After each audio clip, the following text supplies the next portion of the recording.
What is the truth? Truth. Most of us generally have an idea of what this is. Recently, however, it seems as though some filmmakers have had difficulty grappling with this definition. I don't know what you're talking about! Stop lying to me! Over the last several years, there's a high chance you would have seen a biopic film. Rocketman, Elvis, Tick Tick Boom, First Man, King Richard, House of Gucci, The Iron Lady. Look, there's a lot. All of which claim to be true stories, or at least based on true story, implying a foundational but not concrete truth. Everyone can lie. Well, almost everyone. The representation of accuracy and truthfulness is deeply important in on-screen media, if we acknowledge the fact that the perceptual nature of film gives it a distinctly strong tie to natural meaning, then we can assume that from an audience perspective we are more likely to accept something as real or true if it's in an audio-visual format. This form makes it seem as though the whole truth is just there before us, that we're quite passively observing everything, and this passive observation is one of the many catalysts of misinformation spreading. I want to delve into this side of cinema and explore the responsibility filmmakers have when creating these biopics, and the damage that can be done when handled badly. With the assumption that biopics are inherently informed by their search for cinematic value, can we therefore take anything they have to say at face value? Is it wrong of us to just passively observe like Fiorelli states? Looking firstly at the 2018 feature film Bohemian Rhapsody, which follows singer Freddie Mercury and the formation of the band Queen. The timeline of events surrounding the band is altered for the sake of narrative. In the film, Freddie Mercury reveals to his bandmates that he has been diagnosed with AIDS prior to the Live Aid performance in 1985, when in reality those closest to Mercury recall the diagnosis as occurring sometime between 1986 and 1987.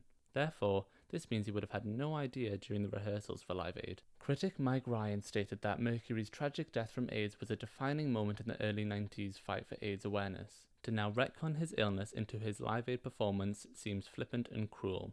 This is an example of how the search for cinematic value overpowers the need for respect. Bending and coercing reality to fit within the constraints of a traditional cinematic format will obviously have sincere effect on the story, as well as the audience's perception of it. To use the illness that subsequently killed Mercury as a plot device, motivating the band to reunite, despite the fact that they weren't even broken up in the real world, feels both exploitative and insensitive. Although it can be argued that all film may be explicitly or implicitly engaged with adapting reality as an attempt to define or categorize the real in different ways, and there are scenes in Bohemian Rhapsody that are actually quite profound in their albeit fictitious portrayal of Mercury's AIDS diagnosis. Ayo.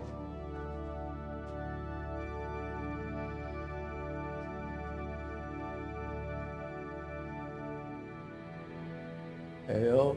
Could it not be said that to categorize reality in different ways in effect obscures a very painful, legitimate history for those close to Mercury? To have his diagnosis treated like a cinematic light bulb moment for the band not only harms its legacy, but the legacies of other people diagnosed with AIDS. Exploring more reasons as to why filmmakers rewrite history in biopics, some may withhold the view that Hollywood acts as a sustainer of the status quo and seeks out to eliminate those areas that the culture tells us should not exist. This can be applied to the idea that Hollywood is an industry that has long tolerated and even encouraged sexually predatory men and bullies. In recent years, in light of the Me Too movement, many prolific figures in the film industry have been accused of abuse and sexual misconduct. This leads me into my second case study, Hulu series Pam and Tommy, which follows actress and model Pamela Anderson and musician Tommy Lee dealing with the leak of their sex tape. The series is based upon excerpts from Tommy Lee's autobiography Tommyland, as well as snippets of unconfirmed insights from Pamela's loved ones.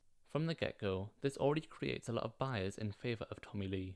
His perspective and perception of the incident regarding the leaking of their sex tape, how he and Pam got together, and his abuse will all filter into the show. On the other hand, Anderson did not respond to producers' overtures, meaning she had no involvement in her depiction. In February 1998, Lee allegedly attacked Anderson while he was holding their 7-week-old son, Dylan, kicking her backside, leaving her with a broken nail and red mark. She called the police and filed for divorce days later.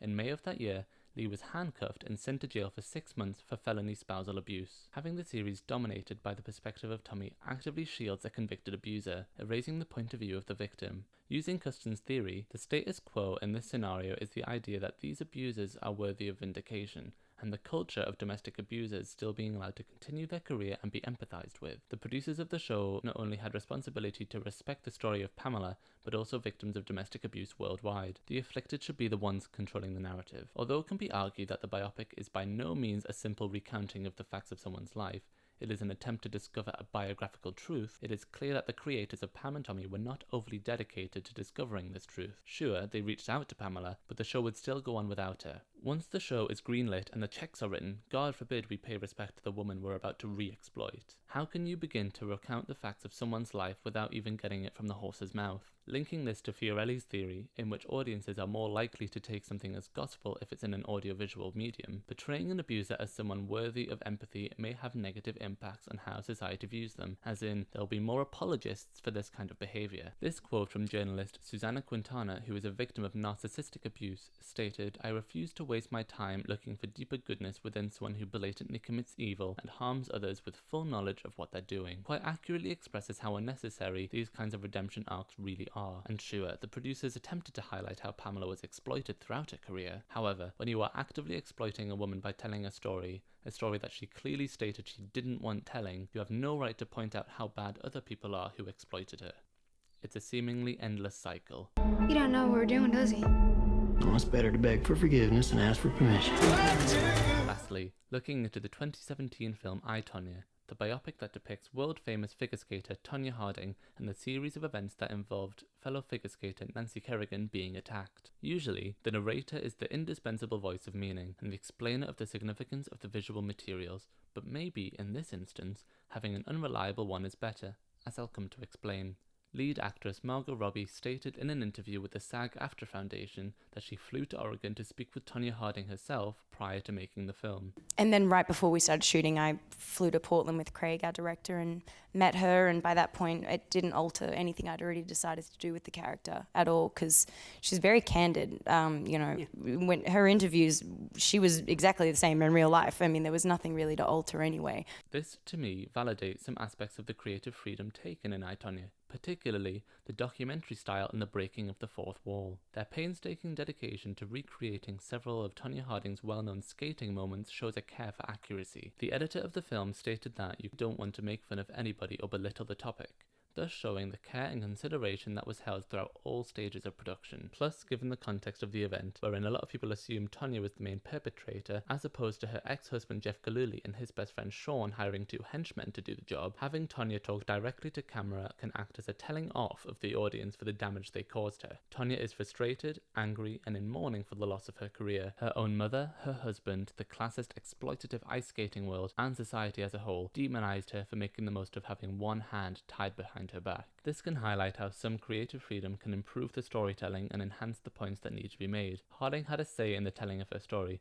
whilst her mother, ex-husband, his best friend, get to explain theirs. She wanted to set the record straight. Again, linking to Bingham's study, by not attempting to portray a famous person as a unitary subject, can one find coherence in human personality, meaning the complexity of perceptions of Tonya and the incident from the ensemble cast are what make this film so much more real. Margot Robbie explains in an interview with Yahoo, The whole thing that the film is about is how everyone has their own truth, how people can be in the same place at the same time and remember the exact same thing in a totally different way.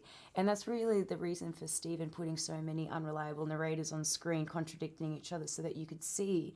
It is impossible to tell the truth if you have not got everyone's version of it. Unreliable narrators are usually something to be feared, but if you have enough of them, then suddenly you've captured the elusive truth so many biopics try and fail to encapsulate. Therefore, I do believe that some biopics are not wholly exploitative and can bring more good to the world than bad. I, Tonya is proof that when you ask permission from those involved, accumulate varied accounts of events, and go into the production with the intention of opening the minds of the audience to new perspectives, you can do justice. Nevertheless, box office numbers stay high and projects keep getting greenlit. They're not going away anytime soon. After all, the real is not the reality, and the tension between them is often the most productive part of a film and our engagement with it. Although we may be a nosy bunch, the truth is, biopics are interesting, informative, cathartic, and definitely do a lot of good in terms of spreading positive messages and being a significant piece of historical media. But this all comes with a wave of uncertainty and bias. Biopics, and any dramatization of factual events, absolutely need consent from the people they intend on depicting, but also need to accumulate a wide account of events, investigating every side of the story at hand. And as far as the search for cinematic value goes, producers should think long and hard about the severity of the history they're altering, and the ramifications of taking something deeply personal and reforming it as something more palatable for audiences is a dangerous game that can resurface old trauma and harm not just the person they're depicting, but the wider audience. These public figures, whether it's Freddie Mercury, Pamela Anderson, or Tonya Harding, are still human beings. Just because they're famous doesn't mean we have the right to learn the intricate details of their personal lives.